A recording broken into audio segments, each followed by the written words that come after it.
Now there you are. Are you ready to rock? That's William Flagg right there. William Flagg. Ladies and gentlemen, boys and girls. Do it. Let's do it. All right. Well, hello.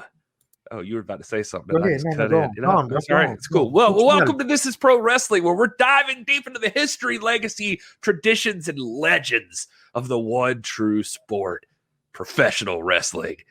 I'm here. I'm Gary Horde, and I'm, as always, joined by the resident historian, Dr. Robert Stinson. Hello, Dr. Rob. You didn't mention how good of a hair day I'm having today, man. Look at this. It's fabulous. It's like you're ready to do like a folk album or I something. look like doggone Fabio up in here, like the dark haired, the black haired Fabio, man. I was watching AEW Dark, and Ryan Nemeth was on there, and Taz said something about like he's just all natural. He dyes his roots black, but like for some reason that line got me, and I'm glad I shared it with you all. All right, and also here as always is Mr. Will Martin. Hey, Will. Hello, all you beautiful people. I don't know if Gary mentioned or addressed you yet, but you're all beautiful, and we're thankful that you're joining us. And for the audio listeners that can't see Rob's hair, it really does look kind of spectacular. I'm just gonna, you know me, I shoot straight. So if I say it, it's true. It's got like a weird wave to it. Like it's just not weird. I mean, like it's just kind of slightly distressed, sort of savage, full bodied. Yeah, you look 60 years younger. And I'm gonna tell you, don't. For those of you who think this looking like a sharp 52. Right, man. 52 is the new 25, baby. All right. Well, research. That could get you in trouble. All right. Well, this is episode number 3 of the history of pro wrestling. We're walking through everything. If this is your first time with us, let me just say welcome. And also, what the hell are you doing with this episode? Who starts a series at episode 3 besides my wife? Honestly, she would do that. That's something. Or Star Wars. Oh, good point. Well, they started with 4. So wrong again, Will. I'm just saying. Not so fast, Will. 3 and 4, not so fast. One is an odd number, one's an even. Oh, yep, that's true. One's divisible by 2, one's not. Anyway, my wife bits books and she reads the last chapter first. Like she hates spoilers. She loves spoilers. She doesn't like surprises. Yeah, my wife's the same way. Whenever she starts a new show, she goes online to see like how it ends, to determine if she wants to like invest her time into like watching all the seasons. And I'm like, I couldn't do that. To me, it's the journey. So yeah, that's part of it, man. Sometimes you're disappointed. Sometimes it's worth it, though. But you got to not know what's coming next. So anyway, seriously, all that out of the way, you should go back and start at the beginning of this series. Not the beginning of the whole podcast, but like at least episode 1 of this series. They're pleasantly numbered for you, so it's easy to find. And maybe even check out that introduction episode so you can learn a little bit more about who we are and what we're about. We're pretty proud of this series so far, and we hope you're enjoying it, and we can't wait to get your feedback wherever you want to send it. You can do that right now. It's at TIPW Show on all the social medias, TIPWshow.com, TIP Show or TIPW Show at gmail.com. It's easy to find. That's what I'm trying to say. Anyway. Yeah, one of the coolest things about the show is you never know who's going to show up. We've had actual appearances on the show from Joseph, who wrestled the Angel, and William Flagg. William Flagg was here last week. Promos. You never know who's going to show up. Who might show up today? Well, one quick fact check. I believe it was Jacob that wrestled the Angels. Jacob. Oh my gosh. So we don't want to mislead the listeners. We don't want to mislead the listeners who might be big Joseph fans. They're Presbyterians, to be fair. Different religion than most. Woo. You got me, man. He can edit that out, I'm sure. Don't let Rob's church hear this one. Yep. I've already been excommunicated once, so let's not. Oh, well, that again. They don't find this podcast in general. Anyway. All right. So just a quick recap here. We have worked our way through the Greeks getting butt naked and gripping each other like bowling balls for the advantage in a tussle. We've gone from, like Rob just talked about, Jacob or Joseph, if you're nasty, delivering a jackhammer to the Lord God himself.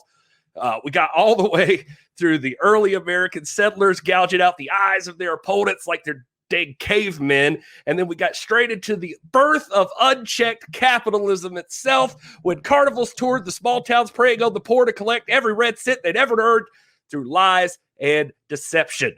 Sorry, Rob, I had to do that. Well, we're not sure it was lies and deception quite yet. I mean, and we know that some of it was a work. A lot of it was still a shoot, though. And I think you'll find that what we're going to go through right now, we still are in that kind of gray area where you got maybe some shooting going on, maybe some working going on, and maybe a mixture of both. There's a big debate on whether the stuff we're going to talk about today was even whether it was all a shoot or not. And for those of you who are, not into or aware of what the terminology is, a shoot means like real, like this is really happening. These guys are really going at it. They're really mad at each other. There's real heat. There's real competition. And a work is when, hey, the fix is on, they're putting on a show and the outcome is determined. So in this era, like my wife when we're doing it. So I don't know why I said that. I feel like this is a G-rated podcast and I ruin it every week. It has not yet been a G-rated podcast. What planet are you on, man? Yeah, you're right. This is G-rated if you're on like in the red light district in Amsterdam, I guess. But even then, man, we're pretty tame for prostitutes, is what we're saying. Yeah. That's our anyway. It wasn't quite all this nasty as I made it sound, but we definitely did learn that Cardi's got to make a living too. And they have ways of making you cough up a nickel, and perhaps none so great as when they discovered, nay, truly invented the sport we know today as professional wrestling. Essentially, over the past couple of episodes, we've learned that if one of mankind's greatest achievements, I think, has and always will be to, if it exists, we'll not just make money off of it, but if it could be gambled on, we'll gamble on it too. Well, it's that and whiskey. I really like whiskey. So those are mankind's greatest achievements, I think. Anyway, it reminds me of Rule 34. Have you guys heard of Rule 34 on the internet? You can Google it. It's a real thing. It's Rule 34. The basic definition is, it goes something like this. If it exists and can be imagined, there's already internet porn of it. So that's called Rule 34. Anyway, you can figure that out on your own time. That's accurate. You know what Murphy's Law is, right? What's that? Dale Murphy's Murphy? Law. Dale Murphy? No, you know what Murphy's Law is, right? Yeah. If something can go wrong, it will go wrong, right? You know what Cole's Law? You know what Cole's Law is? What's that? Shredded cabbage, baby. God, dog. we walked into that one. We did. Okay. One last thing, and I'll shut up. I just want to remind everybody that we'll be diving a teensy bit deeper into some historical figures today in this episode, but still not as much depth as they deserve. We know this, and we're going to double back and we'll cover individuals in future episodes. Right now, this is more of a series showing us a timeline from there to here in regards to just what pro wrestling is. There will be time for all of the personal details later. That said, last episode, we did discuss a few folks in the world of wrestling. Colonel James Hiram McLaughlin.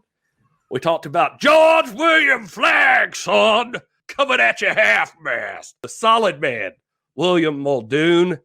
The original Strangler, Evan Lewis. But none, perhaps, were so important, Rob, as Martin Farmer Burns. Maybe not only the prototype showman in pro wrestling, boasting a 20-inch neck. It was unbreakable, I believe. He'd hang himself. He boasted a 6,007 win-loss record. Farmer Burns, when Ric Flair talks about to be the man, you got to beat the man. Farmer Burns was probably the OG man, I'd have to say. And then, and just to round that off, in 1895, he beat Evan the Strangler Lewis to win the American Heavyweight Championship, which he would hold for 2 years. But what's even crazier than all of that, Rob, is it wasn't even his in-ring career that he was most famous for. Yeah, I mean, you're looking at a guy that not only is this guy, especially in the era that we're talking about right now, is he's maybe in the top 5, definitely in the top 10 active wrestlers. This guy has cemented the greatest legacy, regardless of what he did in the ring, simply because of his work as a trainer and teacher. You know, we're advocates of education here, and in the history of education in the sport of pro wrestling, Farmer Burns has the rank as the greatest of all time. I mean, over 3,000 students went through his instruction and tutelage. Some of the greats that went through his training include guys like Toots Mont. I love that name, Toots. I just want to say Toots Horn. Toot toot. Toots. The Toots Mont. Y'all don't mess with me. I'm Toots. Everyone look out. This is Toots. Better watch out. I'm over here tooting. Headliner tonight is the Savage William McFarlane versus Toots Mont. I'm gonna toot on you. Not make a toot on you. Toots Mont, the brutal, the savage Toots Mont. You had Panther Joe Malkovich. You had Rudy Dusek, but none of them rank higher than the great Frank Gotch. Okay. Now, the growth of the Burns School would coincide with the rise of the first true international pro wrestling superstars. Now, we've had big stars, okay, but we're talking about the rise of the first true international superstars, one on one side of the Atlantic and one on the other. Martin Burns was popular and he was touring around and stuff, but this is we're taking things up to another level now. And like you said, Farmer Burns was training all these people. I saw like names, just ones you didn't even mention, like Earl Caddick and Jack Taylor, who went on to Calgary, who would go on to train the legendary Stu Hart, father of Brett and Owen, granddaddy to Natty and Davey Boy Jr. Yeah, Farmer Burns literally like created the Harts. Like the whole Hart dynasty has a direct lineage to Martin Farmer Burns. And it wasn't all of this was in Iowa, right? Yeah. Farmer Burns is an Iowa native, and Iowa is really sacred ground when it comes to pro wrestling in the United States. I mean, that's sort of like, I'm not going to say it's the birthplace because Farmer Burns is definitely not the first wrestler by saying we've established that, but it becomes essentially the heart of and the vitality of pro wrestling in the United States. The Farmer Burns School. He's from Burns was from Iowa, and then Frank Gotch himself was from Humboldt, Iowa, a plowboy, as it were. Yeah, that was one of the things that, as somebody who came into a lot of this without any prior context, was one of the things that I've learned in all this is I didn't realize that Iowa was such a hotbed or birthplace for pro wrestling. I don't know where I thought it came from, maybe the South or something like that, but that's super interesting that all of this kind of materialized out of Iowa, of all places. We always think of like pro wrestling gets like lumped in, or like it gets lumped in with the South all the time.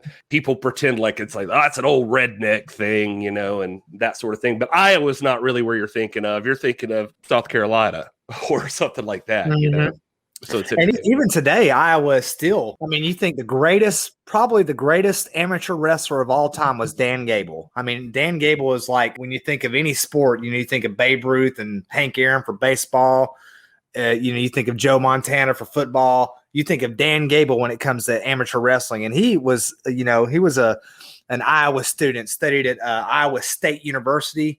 And of course, had the most legendary career of all time. So there's always been this special connection to wrestling in Iowa. And I think one of the Pro Wrestling Hall of Fames, the definitive, there's one in Texas, I know that. And then there's definitely one in Iowa. There's a few. There's not obviously a centralized, controlled Hall of Fame, but Iowa has always been key and critical. And of course, two of your early great American figures, Farmer Burns and Frank Gotch, are natives of Iowa. Like there's the one in Wichita Falls, and then there's the National Wrestling Hall of Fame, the George Tragos Luthez Pro Wrestling Hall of Fame. I think that's in Waterloo, Iowa.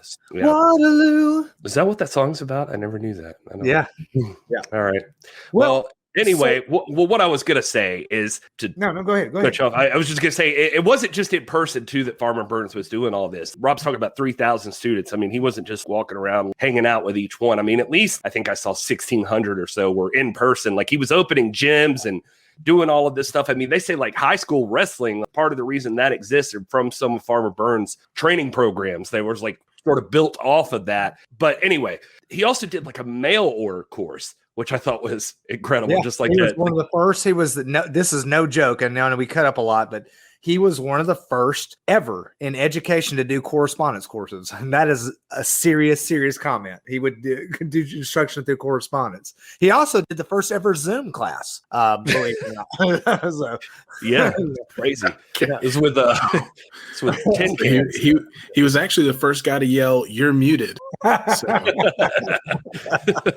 Thank you, Farmer Burns, for that. It was just that he was laying the foundation for everything. I think maybe it was in Pro Wrestling FAQ from Solomon or somewhere where I saw it was Solomon. He got the last interview with Luthez before he passed, but Luthez talked about having the chance to actually meet Farmer Burns before he passed away, and saying that, he went around and planted everything. We're just, picking the fruits of his labor or something afterwards. Some quote like that. But yeah, anyway. it's like in philosophy. Everything in philosophy is a footnote to Plato and Aristotle. Everything in wrestling is a footnote ultimately to Farmer Burns, at least in American wrestling, because George Hackenschmidt did not train under Farmer Burns. He grew up in under the European Greco-Roman style. Catch can was much bigger in the United States than it was in Europe. Wait a minute. So you're saying over across the sea, there's somebody else doing just as well? Man, this just speaks to how integral wrestling is to human nature. Independently, it's crazy how this happens. Independently of one another, you've got this American tradition growing up around the Burns School, and then you've got this European tradition growing up. And of course, the one that rises, we could go on and on about this, and we will go back to delve into this in more detail, but just for the sake of time, the one that emerges as the most dominant, most recognized, most storied athlete in Europe is a guy that we know as the Russian Bear. Incidentally, was not Russian. He was Estonian, which was part of the Russian Empire. His parents, I think, were German and Swedish, or French and Swedish, but he was from Estonia. And he's a guy that we know as George Hackenschmidt, who goes down in history as the Russian Lion. George Hackenschmidt was emerging as the greatest wrestler of the old world. He would go and travel the continent. He won tournaments in Vienna, tournaments in France, and eventually he settled in England, and he began, rightfully so, proclaiming himself as the undisputed European champion. And so this is happening independently of the Burns School. Now, I'm sure there's some crossover and there's some exchange, and through news and whatnot, they're aware of what's going on. But Hackenschmidt is not a Farmer Burns product. He's not a product of the catch-as-catch tradition that evolved from colonial days and all that. This is something that happened on its own. This is probably a more pure, direct descendant from Greco-Roman wrestling and pancration and all those kinds of things that are already existing in the continent before being exported to the United States. Yeah, some places I was reading that Europe may have advanced this process a little bit earlier than the Americans had. That in France, there was Jean Exproyet, who had technically maybe the first traveling carnival with wrestlers that was doing that thing. He was a Frenchman, and he was he popularized flat hand wrestling, which is, we talked about this a little bit last week, but it's all above the waist stuff. There was an Italian wrestler named Basilio Bartoletti, and he came along. He started calling flat hand by what we know it better as now. Rob was talking about the Greco-Roman. Rob taught us a lot about this last week, but this was the hot ticket in Europe, and it caught on in Russia and that whole area. And as far as we know, still a shoot. I mean, as much as you could find anything about it.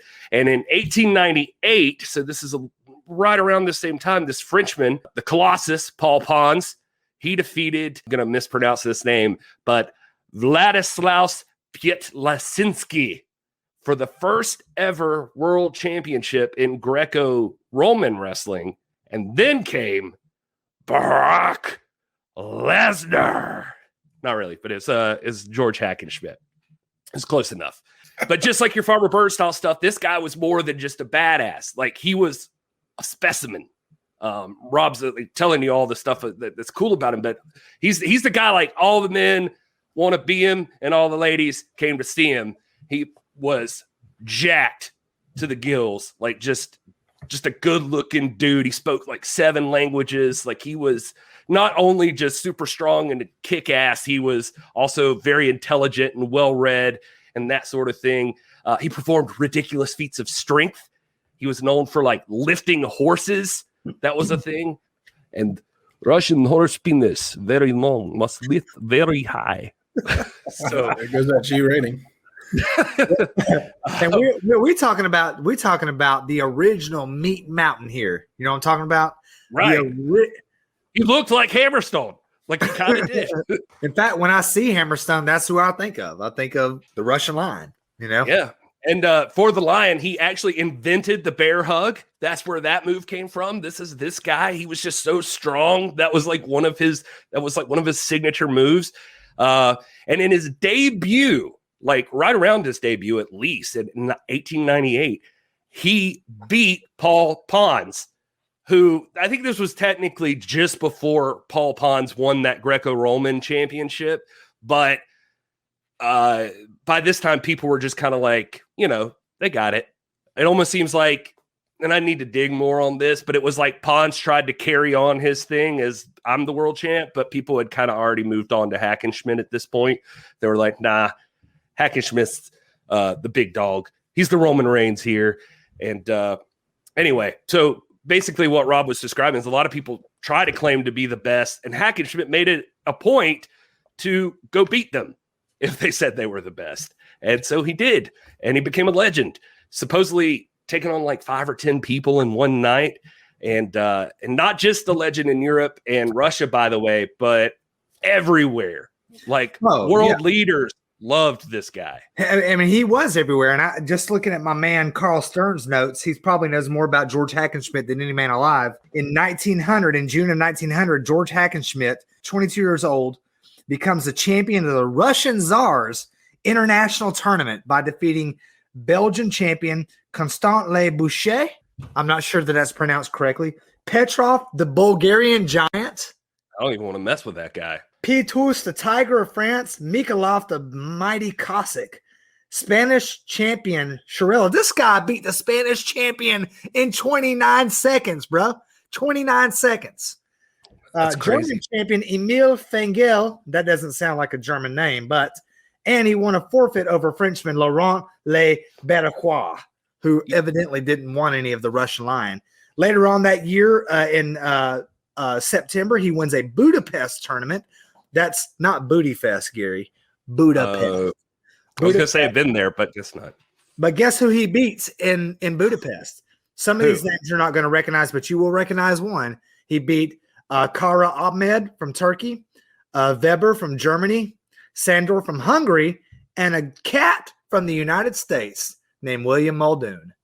What? He beat William Muldoon? He beat him, bruh. He beat William Flagg, baby. We take on William Flagg. The other thing, too, is that you have to realize that in this old school tradition, the Europeans evidently were very conscientious of the legacy and the history that they had inherited. For America, in America, everything was new. There wasn't a lot of, people had the, Patriots' pride linked to their father and their grandfather. But in Europe, they had the pride that was linked to the origins of civilization. And so European wrestlers are very, very gentlemanly. And as big and bad a man as George Hackenschmidt was, he was always construed and perceived of as a gentleman. As opposed to the rough and tumble frontier, more white trash style of the Americans, like a more Frank Gotch, Farmer Burns style. You know what I mean? Hackenschmidt wasn't quite as trailer park. I'll tell you, I'd love to be a fly on the wall when he pitched the idea of the bear hug as a wrestling move. He's like, okay, just get this, guys. It's a hug, right? And everyone's like, oh, come on. He's like, no, but it hurts. Like, it's a hug, but it like actually really, really hurts you. You may have stumbled onto the answer, though. I don't think he offered a suggestion. I think he just decided it happened. He probably just said, here, come here, let me give you a hug. And then I'm going to do this now. And they were like, that should be a wrestling move. Funny you should say that, Will, because I actually have George Hackenschmidt on the air right now. Oh, my gosh, George. Discussing the invention of the bear hug. Mr. Hackenschmidt, how are you doing? I'm very good. It's good to be here. I enjoyed the time that you were all spending with me. The bear hug is one of my favorite maneuvers. I have never physically hugged bear, but sometimes as a strong man, you miss the touch of woman. Sometimes men try to run away, and intimacy, I believe is how you say it. And I try to stop men from running, so I hug them close. Now, So I think you're just misunderstood. yeah, because you're one of the great gentlemen in wrestling, Mr. Hackenschmidt. Also have a horse penis. Yeah, that was going to be my next question. So thanks, you read my mind. It's a horse penis, and I love the bear hug. a lot of animalistic instincts. Thanks for joining us there, Mr. Hackenschmidt. Russian lion with horse penis, George Hackenschmidt. Thank you. All right, man. You just never know. Never know who's going to show up here, man. You got a remarkably good connection. He had a remarkably good connection wherever he was in the universe. Yeah, it was good to hear from George. Thanks so much for stopping by. But anyway, everywhere you look, if you look up George Hackenschmidt, you'll start seeing that Teddy Roosevelt quote. If I wasn't president of the United States, I would like to be George Hackenschmidt. I assume he's also talking about the horse penis.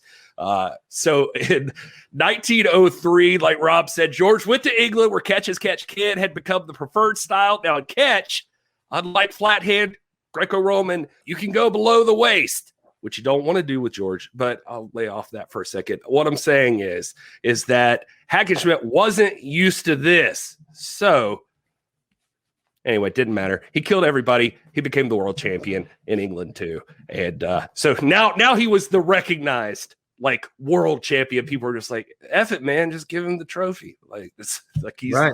He's the dude. Nobody's arguing. Rob, back in the old US of A though. Yeah, that's right. In the US of A, the Joker to his Batman. Right. The Moriarty to his Sherlock. The Rocky to his Drago. I could keep I was gonna say I could keep going, but I can't. I'm out. Yeah. Now you got it, man. It don't matter to Farmer Burns what some old European, some fancy pants is saying over in Europe about who the world champion is, because in America they have their own assertions about who the world champions are.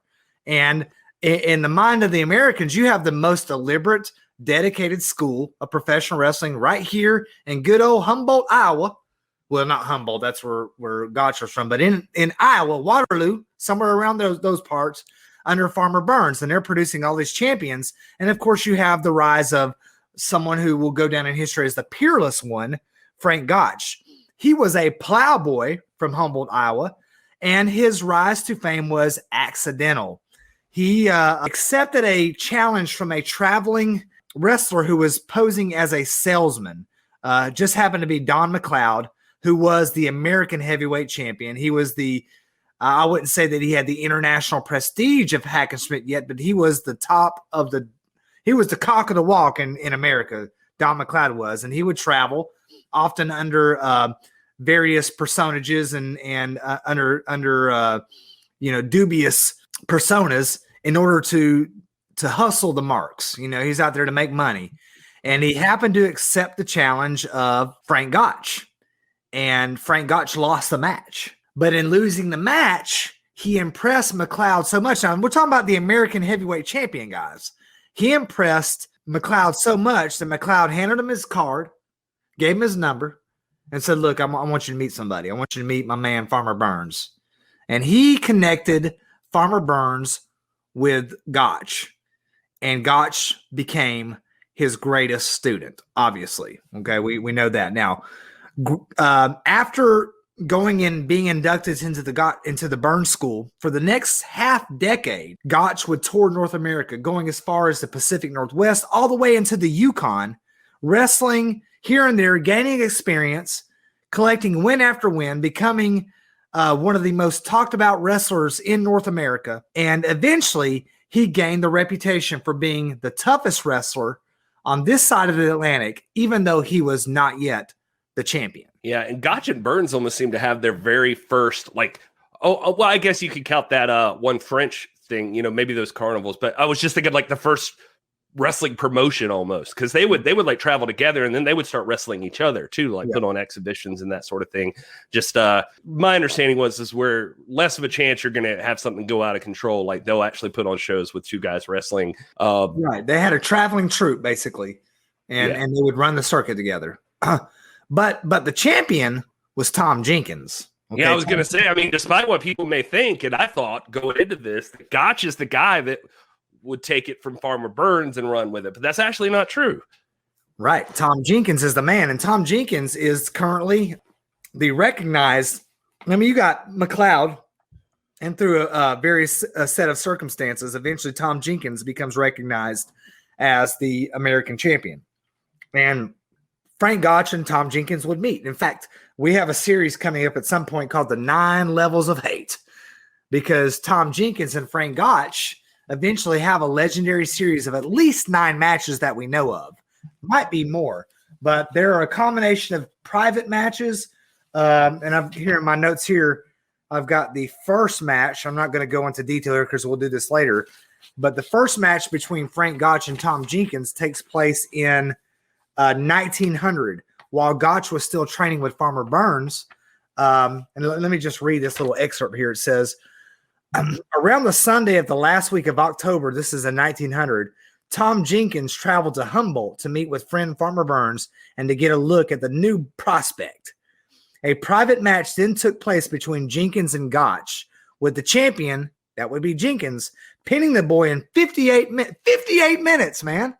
God, we're so weak today. We are so weak. Only insiders were present, and the only mention we have of this match is 2 sentences in the Humboldt Republican. There you go. On November 1st, 1910. So this is 10 years after the fact. So we have a record or an anecdote of a meeting between Gotch and Jenkins as early as October of 1900. They would go on to have 8 other matches. So this set up to be one of the first great feuds between professional wrestlers in America. Yeah, it's almost like they hated each other. Yeah, 9 levels of hate. 9 levels of hate. I don't know, man. I don't really hate nobody. I'm just a Humboldt, Iowa farm boy. You know what I'm saying? All I'm saying is I would unplug his life support to charge my iPhone. That's what I'm saying. That is a direct quote from the Humboldt Republican, is it? The Humboldt Republican. We found an old newspaper where Frank Gotch said those words. Yeah, we're nothing if not historically accurate. I've got a great, I don't want to lose my page here, but I've got a great resource here that I'm one of the patrons that I'm a member of. Carl Stern, who is the only court endorsed wrestling historian in the state of Georgia, has put together the Pioneers of Wrestling. But what I love about this is it has a very detailed listing of matches going all the way back to the Pioneer days as early as 3000 BC. I've got every match from 3000 BC. Now it's got a great listing of like Frank Gotch's matches, Hackenschmidt's matches, a bunch of other matches. But wait, were you joking about 3000 BC? No, it's 3000 BC. According you need to calm down, man. Bruh, look, there it is, 3000 BC. You can't. All right. Hey, Carl Stern don't lie, bro. I believe it. The Fiend versus the Undertaker was in there. That's right. Yeah. Well, I did want to read this, an encounter between Frank Gotch and Tom Jenkins, man. This just struck me as funny as I was looking at this today. He says, on January the 28th, 1904, I'm going to lose it, boy. Frank Gotch wins his first American heavyweight championship from Tom Jenkins.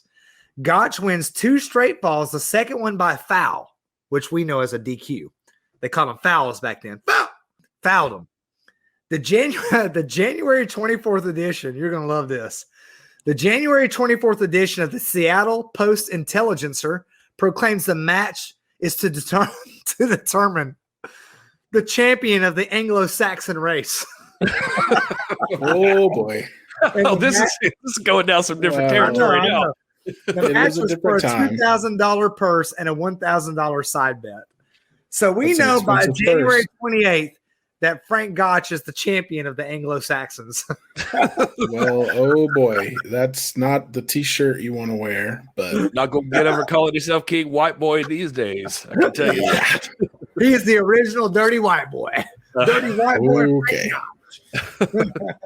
All right. Well, that is some interesting news. I did not expect to learn. What year was that, Rob? That was January 28th, 1904. Okay, that matches up with what I got here. So going into the next section here, I mean, it's basically in 1904, Gotch beats Jenkins. That's where Rob was at just now. So he runs the USA. That's this right. is catch as catch can. He runs the USA, which is predominantly white, I guess. I don't know, but I don't know. So the American Heavyweight Championship is where I thought we'd focus mostly. But they had not Rob has added a new wrinkle in that white robe. Look, I'm just reporting facts. I'm not saying I'm just saying, we've all professional sports have had to deal with the stigma of racism and segregation and all that. And I've read stories of persons of color wrestling, even in the United States in those days. But in America, in 1904, in the highly segregated America, the man that they recognized as the champion by 1904, no doubt, was Frank Gotch. And so what you have now is across the Atlantic Divide, you've got two men claiming themselves to be the top dogs: George Hackenschmidt in the continent, and Frank Gotch in North America. Well, then what ends up happening is Jenkins packs his bags and he's like, I'm going to go overseas and hang out for a little while. He goes over there and decides to tussle with Hackenschmidt. Jenkins, who just dropped his American Heavyweight Championship, he tussles with Hackenschmidt, and guess what? He gets his ass whipped. That's what happens. And it's a Greco-Roman style, which he's not used to. He's catch as catch can, but still, he gets his ass whipped. Now, Jenkins comes back to the USA. And somewhere in here, I don't know if this is during your 9 levels of hate, Rob, but he ends up beating Gotch again and winning back the American Heavyweight Championship. And this, of course, leads to the question, well, if he's the American champion now, and Hackenschmidt's already beat him, and he's the European world champion, shouldn't Hackenschmidt maybe get a shot here at the American Championship as well? Maybe it's time for Hackenschmidt to come over and see what the Americans are all about. Yeah, somebody's got to come over somewhere, and it just so happens that what's the greatest wrestling venue in America? The Omni in Atlanta. But what's the second greatest? What's the second greatest wrestling venue in America? Madison Square Garden. And on May the 4th, 1905, Tom Jenkins. Star Wars Day. That's right. They were already celebrating it back then. The American champion, the American world's champion, Tom Jenkins, and the European world's champion, George Hackenschmidt, had a rematch. And this is catch rules. George is on enemy turf, enemy rules. That's right. And presumptively, this would be a match to unify the two titles into a commonly recognized, undisputed, world's heavyweight championship. And at the end of the day, when the sun set on May 4th, 1905, your reigning world's heavyweight champion was the Russian Lion, George Hackenschmidt. Now, earlier today, I sent and this doesn't have too much historic significance, really more a curiosity piece, but I sent a PDF document of a copy of the Victory Sports Series Wrestling Yearbook for 1973 to I'll have to post up some pictures of this. Yeah. To Will and Gary, my comrades, my brothers at arms. And the reason I sent it to them is because it has the headline is the NWA champions from 1905 to 1973. Now, if you look in this, there are some grossly inaccurate details, but the general threads are correct. You gotta, don't miss the forest for the trees here. And interestingly, in this magazine, tracing the NWA champions to 1905, this particular magazine, Victory Sports Series, which would eventually become the publication that we know now as Pro Wrestling Illustrated, lists the first NWA champion, NWA World's Heavyweight Champion, as Frank Gotch. How do we get there? Here we go. So George Hackenschmidt has just beaten Tom Jenkins for the World's Heavyweight Championship. It's no longer disputed. If you got to place a top 5 at that point, you probably got to put number 1, George Hackenschmidt, number 2, Frank Gotch, or those might be interchangeable. You could put Frank Gotch number 1 and Hackenschmidt. So either way, those two are tied for first. Number 3 is Tom Jenkins. Number 4 is Don McLeod. And number 5, and I don't know this for a fact, and again, there weren't ratings in those days, but just looking at my list of matches and just kind of doing a rough anecdotal estimate of wins, losses, I would say my number 5 in those days would have been a young Stanislaus Obisco. His time is still coming, guys. But The two top dogs, no doubt, were Gotch and Hackenschmidt. And finally, on April 3rd, 1908, now this is why I brought this up, is because this magazine lists the match as taking place in 1905. To place that on Gotch is arbitrary, because I think when Hackenschmidt beat Jenkins, you already have. Oh, I see what's happening here. Okay, so maybe some people were saying like Hackenschmidt wasn't yet, and it wasn't until the first Gotch Hackenschmidt. According to this publication, and it's fine. The list is good. It's very helpful. You just have to glean through it and cross check it, because in 1905, Frank Gotch is not the champion. George Hackenschmidt's the champion, and George Hackenschmidt beat the American champion Tom Jenkins, but. I would even press it further, and we've done this before in our discords and whatnot.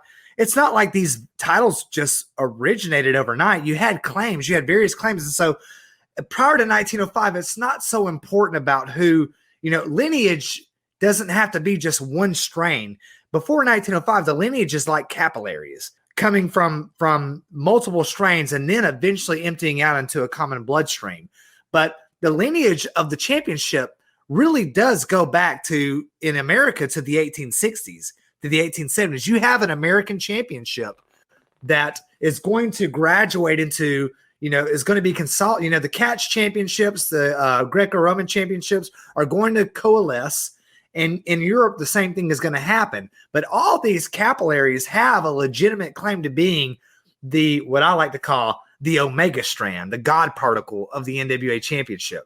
The NWA, you can truly, really say that the first NWA championship was McCulloch or William Flagg. That is a true statement. And I understand when people criticize that and say, well, it's not the same. Well, I know it's not the same. But like we said in previous episodes, you're making an argument against, you're arguing against something that nobody is debating. Nobody's saying that it's axiomatically the same, like it lines up, point for point. What I'm saying is like the lineage goes back, the ancestry, the heritage, the inheritance goes back to that. But anyway, be that as it may, we could labor on that all night, man. We'll do deep dives into that, I promise you. But be that as it may, by April 3rd, 1908, we have an NWA World's Heavyweight Champion. Is it the NWA yet? No, it will become the NWA. But Frank Gotch defeats George Hackenschmidt in a 2 out of 3 falls match. Now, here's the catch. In this match, post-match accounts will talk about how gentlemanly Hackenschmidt was and how crude Frank Gotch was. Again, the contrast of styles wheel, like we talked about, Europeans are gentlemanly, and Frank Gotch is he is the more rough and tumble, the unkempt competitor. He would taunt, he would eye gouge, he would draw blood, he would he would oil himself up. I thought of Gary when I saw that. Yeah, well, I mean, I'm oiled up right now. I can't this is why I'm not talking more. Will and I were doing a match right before, so we keep slipping out of our chairs. Yeah, we're in the middle of two. We've split it 1 fall apiece, so we got to get that 3rd fall after this. But yeah, go ahead. Hey, Rob, can I?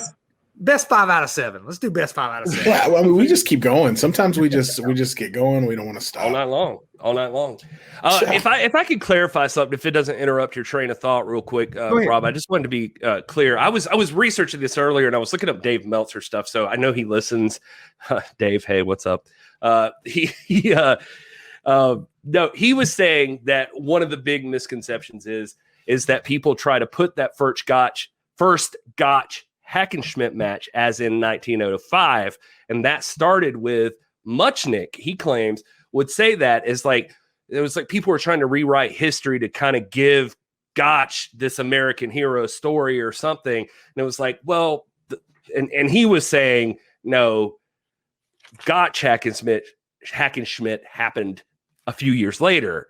Hackenschmidt won the world title. The best real history is him winning this title in 1905 against Tom Jenkins, and then Gotch winning it later. But people try to rewrite history and make that the first actual world title win and that sort of thing, just to probably make a hero out of Frank Gotch and the lineage in America and all of that stuff. January 28th, 1904, Frank Gotch defeats Tom Jenkins. And you mentioned that Jenkins would eventually beat Frank Gotch again, and that happened. Well, I don't have it immediately at my fingertips, but we're not bogging you down too much, are we, Will? You're the audience surrogate, so we're just trying to make sure. Man. You guys are rolling. Keep going.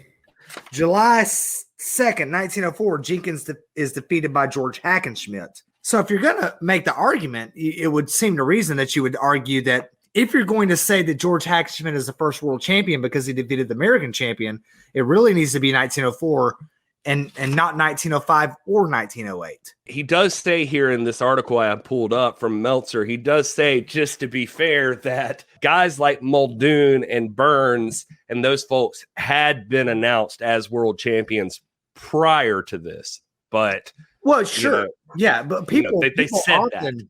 Yeah, people often call themselves world champions. Sometimes a person would call themselves world champion and not have even held a real title, as a title that was just a gimmick. That was very common in those days, which is why I've made the point in past episodes in our Discord and so forth that sometimes in those pioneer days, the title is not as important as the person. Sometimes the person's more important. The title sometimes is just a gimmick or a tool to create a narrative. But I do see a note here, and I'll have to go back and read in more detail, but I see a note here that says on May the 4th, 1905, and this may be where the confusion is, George Hackenschmidt defeats Tom Jenkins, American heavyweight champion in New York, New York. I'm assuming that's Madison Square Garden. Right. Finally become recognized as undisputed world heavyweight champion. And that's what we kind of talked about earlier, May the 4th, 1905, Madison Square Garden. But the emphasis here in my notes is that the undisputed is underlined and highlighted. So there were definitely other claims and whatnot. But at this point in the Madison Square Garden match, that's when George Hackenschmidt has the claim. And that's where I would argue, if you're going to point to a definitive beginning of a singular title that we're going to call the World's Heavyweight Championship, it really needs to be May the 4th, Star Wars Day, 1905. Yeah, and we've hung on this point for a little long here, guys. And sorry, for anybody listening. Hopefully, you're still with us in the conversation and that sort of thing. But it's just we're trying to clarify in our research too, just like as we're learning and going through these things and trying to figure it out. That and everything I could find. I mean, George Hackenschmidt made it a point to go find all these people that he could at the time to be like, "You're the world champion. Well, let's wrestle." And he would beat them, and he came over here. And so, I mean, as far as I could find, I couldn't find anybody that would dispute George Hackenschmidt being the first ever quote unquote real world's heavyweight champion. Well, after April 3rd, 1908, that point is moot because Frank Gotch ended the myth of Hackenschmidt and won this match. It was a 2 out of 3 falls match, but we never got to fall 2. You know why?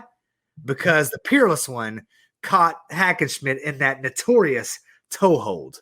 You know about the toe hold, Will? Oh, I love the toe hold. Tell me about it. Well, I was hoping Gary might be able to demonstrate the toe hold for us. Okay, here you go, Gary. Here's my foot. All right. You see what I'm doing here? Right. Ow. Yeah, that's it. That's how I won. We have spinning toe holds today, and we have there. I've looked around and I've researched. I'm going to send an email out to my man, Carl Stern, to find out if we can get a description of what that toe hold was. Because we have descriptions of what like catch wrestling is, and we have descriptions of other holds. But I've looked, and I cannot find out what this toe hold was. But apparently it was a submission hold, and it was so debilitating that whatever it was, Hackenschmidt could not answer the bell for the second fall. This was supposed to be a 2 out of 3 falls match. Hackenschmidt could not respond for the second fall, and therefore on one fall, Gotch wins the undisputed World's Heavyweight Championship. Wow. Did they know how long it took? Well, that's another point. Brian Solomon, I think. Let me see. I've got my FAQ. Brian Solomon makes the point to say that Hackenschmidt had hoped for a quick match, and Gotch gave him a marathon match. So, which was part of the issue because a lot of by accounts during that time, one of the big things was that Hackenschmidt at this time was not the same Hackenschmidt that had toured around and beaten so many people. By a lot of reports, Hackenschmidt showed up a little soft. Yeah. And so he was basking in the glory, so to speak. And I don't mean that as a Keith Lee reference, so I don't know why I said it that way. But he was enjoying his time as the champion and nobody stepping up. And so he had let himself go a little bit. Is what I'm trying to say. He was just enjoying his fame. And by the time he showed up to Frank Gotch, he was not prepared for a man who was ready to win a world championship and who had been training his whole life for this very moment. So Gotch gets in there and outworks him, out-wrestles him, and well, this is one side of it. Out-wrestles him, outworks him, slaps on that toe hold eventually. Hackenschmidt can't keep going. Gives the old tap out. They didn't tap out back then, but you get my point. He said, I yield. And he says, rather than go for the 2 out of 3 falls, he just gives up his world's heavyweight championship to Frank Gotch. That's it. Frank Gotch is an American hero. He is celebrated all over the United States. Some call him the first world champion.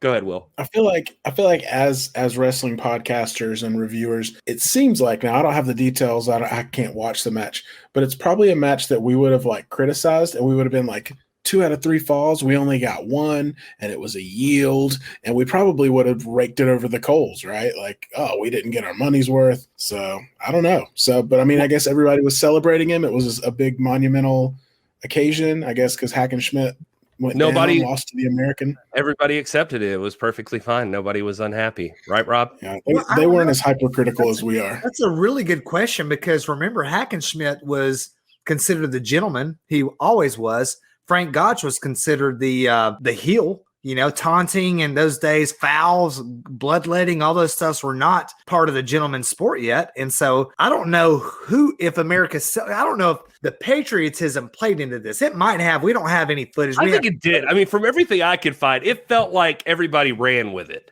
is what it felt like. I was making a trick question, Rob. It was not universally celebrated. No. It was honorably accepted. Hackenschmidt walked away this time like, fine, he's the world champion. But by the time he got back to Europe, he had a whole other story about what was going on here. And Solomon does say that Gotch cemented his status as one of the country's most beloved and well-known sports celebrities. But he also says that people claimed that the challenger had bathed himself in oil to gain an unfair advantage. Critics pointed to Gotch's exceptional conditioning as his advantage, and the fact that the champion had visibly left himself go during the years. Yeah, I guess it doesn't really make the point that I thought it made. But to answer another question too, Rob, this is actually in the comic book story Professional Wrestling, so I'm going to assume they got some research somewhere that maybe I didn't see. I'm going to hope. They say until this point, Hackenschmidt had always relied on his renowned strength to put opponents away quickly, but Gotch, embodying the slippery nature of carnival wrestling, was able to evade Hackenschmidt. And Gotch, once again schooled in the rougher aspects of the one true sport, also made liberal use of headbutts and other questionable tactics. The Russian Lion even spoke out mid-match about the excessive amount of oil on Gotch's skin, which was a complaint that he says went unheeded by the referee. The two grappled on their feet, to answer your question, Will, for a full 2 hours before Gotch dropped a waning Hackenschmidt and went for the infamous toe hold.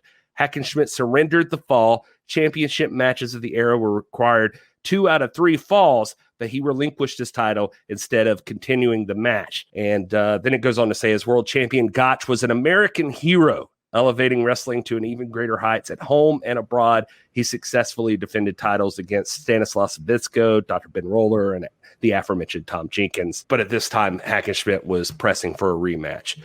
If that's accurate, I mean, they're saying, like, I mean, all of these things went into play here. You know, that Gotch was a little iffy on his tactics. And to answer Will's question, according to this, they went 2 hours and Hackenschmidt just couldn't put him down. And then he was just kind of done because he said that these rules were not okay with him. Basically, he just kind of... Well, let's just actually have Frank Gotch on the phone here. Well, let's just ask him. Mr. Gotch, how you doing, sir? Hey, man, I don't know how to cheat and nothing like that. I wouldn't do that. I'm just an old farm boy from Iowa. You know what I'm saying? Hacks, I've stepped in puddles deeper than that guy. You know what I'm saying? That dude ain't nothing.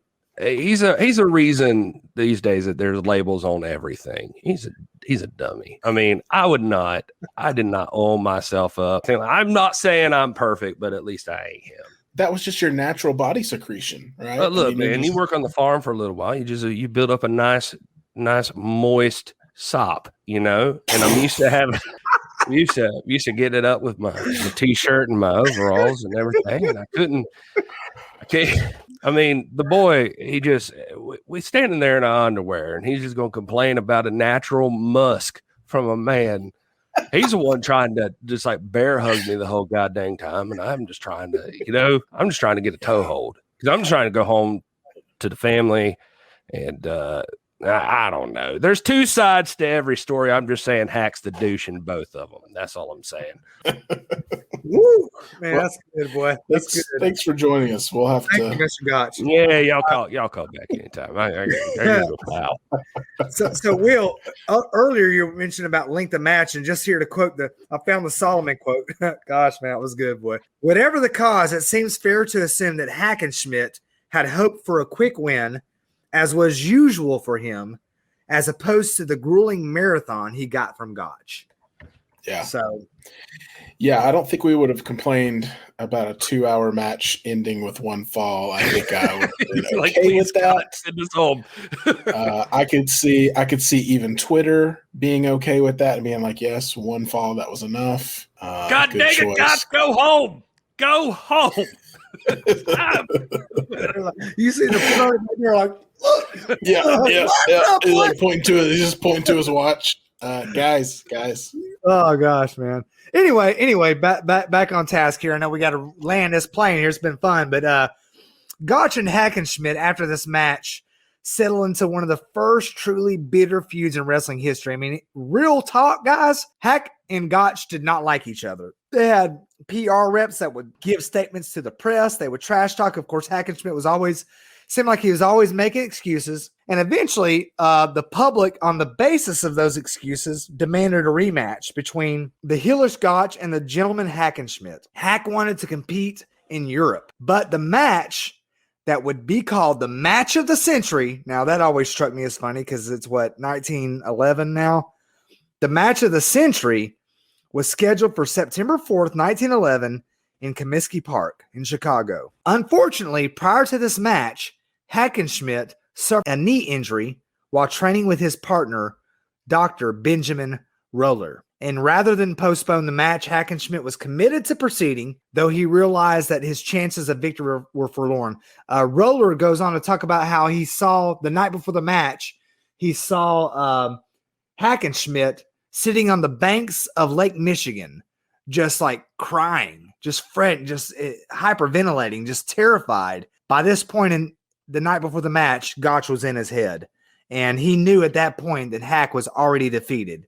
And sure enough, in under 20 minutes, Hack finally got the quick match he wanted. In under 20 minutes, Gotch caught Hack in the toe hold once again to win the match and retain the championship. Hack Supposedly he had like bursitis or something in this knee, and then in the training with Roller, re-injured his knee. And so, anyway, go ahead. I'm sorry. Now, Roller said he heard a pop. They heard a pop in the knee, and they knew something was wrong. But, he could have postponed the match, but he didn't. He was a prideful man, and he felt like, I'm going to go through with this.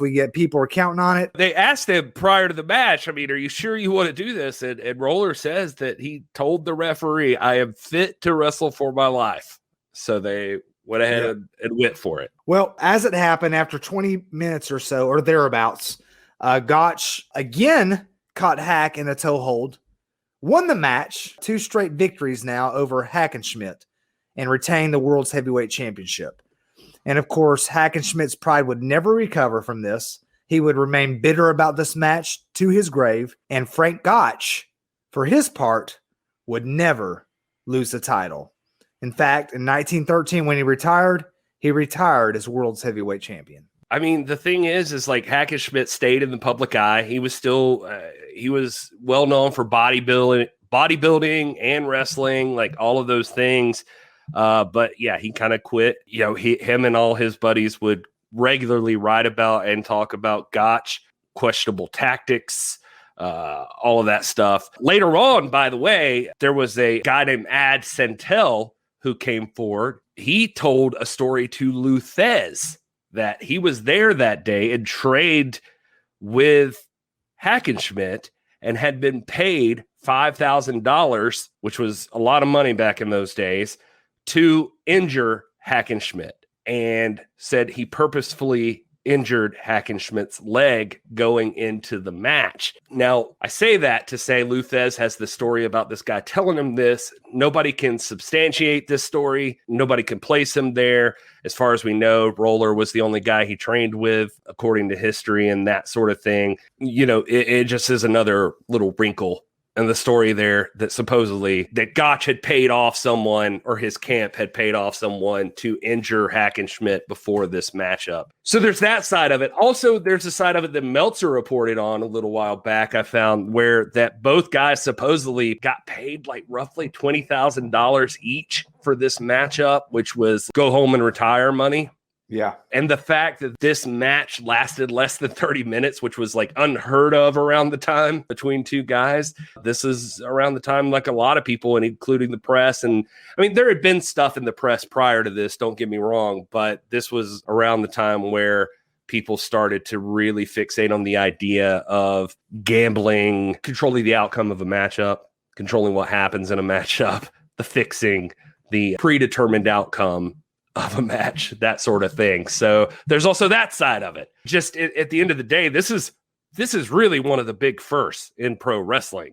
A rivalry, a feud, a world title, mysterious twist endings, screwy finishes, just the idea of, is it a shoot or is it a work? Gotch versus Hackenschmidt. For all of that, by the way, for all those firsts, is also the first match of the century, like drawing so many people interested in this matchup between these two guys who are the best in the world.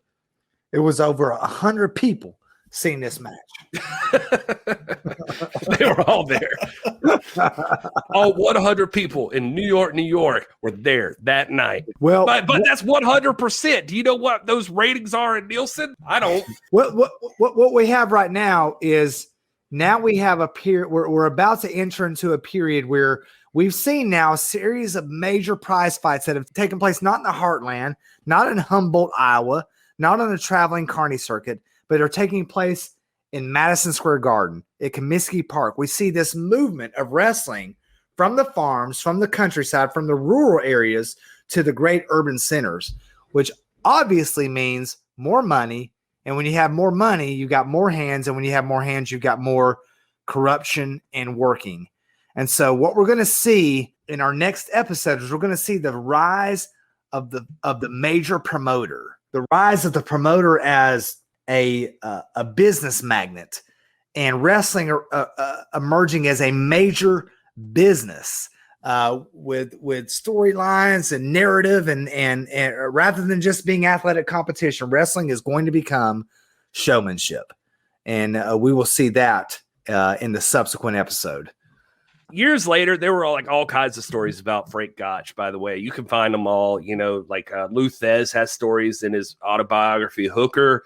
You can get that on Kindle pretty easy. And he talks about, there were rumors that Gotch would pay off referees. He would do all these things. But as Rob said, Gotch was the heel. That's the thing. And that's the part where it still kind of blurs the line a little bit. Maybe there was fixing going on. I tend to believe maybe that first encounter, maybe they really were going to go at it. And it's easy to believe that Gotch comes from a different place, man. Rob, you hit on it early on in the episode. Gotch is from, we're a young nation. We're young people. We don't have the gentlemanly. European wrestling was considered more pristine, just on a different level than what these ruffians were doing over here. And so Gotch gets in there. He comes from a place. He's a farm boy. He's traveled in carnival. He's got to win. He's got to get it done. That's his mantra probably his whole life. And so he gets in there with Hack, and he's just like, whatever I got to do to beat this big ass bastard, I want to beat him. And so he does it. Hack's not used to that. And Hack had let himself go a little bit. There's all those reports. So could have been that. There were reports from different places I saw that said that maybe Hack was led to believe he was going to go in on this match, and he was going to come out on top, and Gotch, he shot on him. That's the fun of it, though, is there's 100 different variations of the story of what happened here between Frank Gotch and George Hackenschmidt. And to think this is one of the earliest feuds. This is back in 1908. And to this day, historians still kind of argue about what really was the story that happen between these here's two. my mind frame on this, Gary. Like, and I know we kind of have to talk about working and shooting just if we're going to be honest about covering wrestling. But beyond the transition, I really am content to let all that debate fall by the wayside because I like to approach this as a fan. You know what I mean? I don't care if it was a work or a shoot or not. I know that those guys, like, they were presenting a pageant, and that's all I care about. I could care less if it was a shoot forever, if it's a shoot today, or if it's a work today. What I'm interested in is wrestling as the purest form of, as the penultimate form of performance art. And Hack and Gotch, shoot or work, they delivered that par excellence. Well, and at this point, if we don't know a definitive answer now, we're not going to get it because all parties have passed on. And so at this point, it's all just speculation. So, I mean, I'm content with that too, just because we're not going to have a definitive answer. I'm just going to assume that what I see is real. You know what I I mean? Hey, man. Randy Orton burnt that dude, man. He burnt. Well, we didn't establish this up front. Defeat. Y'all keep talking about Bray Wyatt's coming back. He's dead, y'all. No, he gone. Yeah. He's dead. I watched him burn. I saw it. I seen it. I seen it. I guess we should probably always start with this. So when we start throwing in these terms, I think we all try to be really respectful of actual professional wrestlers in the industry that we're not technically, I mean, we're not involved in. I shouldn't even say technically. We're not behind the scenes. We're not working for a company. We're not in the ring. We're not doing all those things. So we by no means are trying to speak out of turn on any and use any of these terms. I'm sure a guy like Jim Cornette would hop on here and be like, "You son of a bitch, you don't know what you're talking about." But I mean, hey man, we can research as well as anybody. We can dig this stuff up. We can hear the stories. We can talk about what's out there, and that's what we're trying to do. We're trying to cover it. At certain points, it's just easier to tell sides of the story using some of that terminology. Oh no, you're right. I get that, and that's what my point is. Like, I know out of necessity, we've got to use some of that like business jargon. But personally, me, I don't care, man. I don't care about any of that. I just like to know that, you know, at the end of the day, when the dust settled in 1911, we had a world champion, and we can trace our current championship lineally back to that one for sure. And, you know, for a good or ill, shoot or work, you know, there's probably, even today, there's probably a mixture of both, but I don't care, man. I'm there for the spectacle. Well, hey, man, I haven't studied ahead. We're going to get into it. I feel so much more educated, and I hope you folks do. Hopefully we're doing our job here because that's what we're trying to do. We're doing the research. We're trying to find it out. We hope you come along for the ride. And if we've missed anything, I'm almost going to regret saying this, but if we've missed it, dude, email us at tipwshow@gmail.com or hit us up on our DMs on Twitter, Facebook, or wherever. Let us know. Maybe we'll do an episode of just user interaction or listener interaction where you guys tell us what you think we got wrong, what you think we got right, what you have questions about that we can dig deeper into and ask some of the people that we maybe have contacts with. Maybe they can help us out. We can find the answers. Let's do this together. Let's create a pro wrestling history that you can just follow from A to B right here on this podcast. Guys, do you have anything else you wanted to add to this right now? Oh, just say join our Discord. I don't know if we mentioned it yet. That's another good way to get in touch with us. The pinned tweet on our Twitter account, and join us and come join the conversation over there. And I would say that, you know, virtually all of our content that we put out, whether it's our live streams or what we're doing on TikTok, what Will's doing, what Gary's doing, all of us make an effort to link the past to the present. I mean, the past is important, but it's important to us because of where we are now. And so, you know, our mission here is to show you that wrestling is relevant to life, that it's important as a cultural phenomenon, as a performance art, and as the purest sport of all time. So go check out all of our other stuff. We're on every social media you can think of, whether it be TikTok, Twitter, doggone Instagram, all of them, Napster. We on all of them, baby. Tinder, Grindr. All right. Well, thanks everybody for joining us. We are at TIPW Show on all the things. That is at This Is Dr. Stinson, at This Is Will Martin, and I am at This Is Gary Horn. We make it super easy for you to follow us, so don't make excuses. We have a show on NBC called This Is Us. So that's not us. I play Randall. What? I play Randall. Man, Will pulled one off, boy. Yeah. All right. Anyway, we're here. you guys tune in with us next week, and we're going to dig deeper into the history. We're working our way up. Pretty soon, before you know it, we'll be in the Attitude Era where everybody cares about wrestling again. But no, man, we got to get through the 80s, the 70s, the 60s. It's going to be fun. We're going to have a good time. There's a lot to talk about. We're doing the timeline, and then once we get through that, we get to dive into people like, what the hell is up with Frank Gotch this whole time? And then you just get like a nonstop hour and a half of my impersonation of Frank Gotch. I know they want to see Will Muldoon. Everybody wants to see about Will Muldoon, man. Yeah, Will Muldoon. You got to jump in. Can't wait till he joins us. Well, thank you guys so much for listening. We appreciate you. We love this thing, and we're grateful for every single one of our listeners. Until next week, enjoy your gravy cake.